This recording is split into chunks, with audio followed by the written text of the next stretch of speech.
government uses undelegated power. Now, our framers, we admitted, were wise people, and they actually thought this through. Thomas Jefferson explains in 1798, when the general government assumes undelegated powers, its acts are unauthoritative, void, and of no force. Well, let's think about that by way of analogy. What is your name, sir? Bob. For this analogy, we're going to pretend that I have just stolen Bob's car. Okay? Now, I've stolen Bob's... What did I get, Bob? Oh, a Suburban. I can run through roadblocks with that thing, right? You can run over protesters with it. That was a bad joke. I'm sorry. That was really off. I didn't think that went all the way through before it came out, so never mind. Yeah. So I have stolen Bob's Suburban. Do I have the authority to drive Bob's Suburban? No. No. Do I have the authority to sell Bob's Suburban? No. No, because my power over Bob's Suburban was not legally delegated. If I sell Bob's Suburban, is it a legally binding sale? No. No, because my power was not legally delegated. I did not have the authority to sell it, which makes that sale void and of no force. What Jefferson is trying to explain to us is that when the federal government uses power that has not been delegated, it is stealing that power from the states.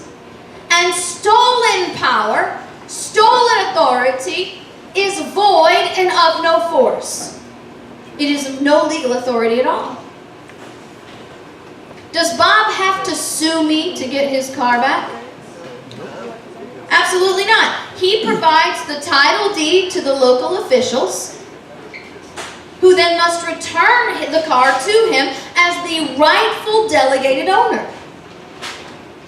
Do the states have to sue the federal government to get their power back? No. No. They must assert the title deed to their power. What is the title deed to their power? The Constitution. The states suing the federal government to get their power back is not only unnecessary, it is ridiculous and dangerous. The states suing the federal government to get their power back is like Bob suing me to get his car back, showing up in court and finding out that the judge and the jury are all my family members. Think about that, right? The states are suing the federal government where? In federal court with judges who are appointed by the federal government. Why are we even surprised these days at the opinions that come from our federal courts, knowing how they are created, and knowing that our congressmen refuse to impeach as the Constitution demands they do?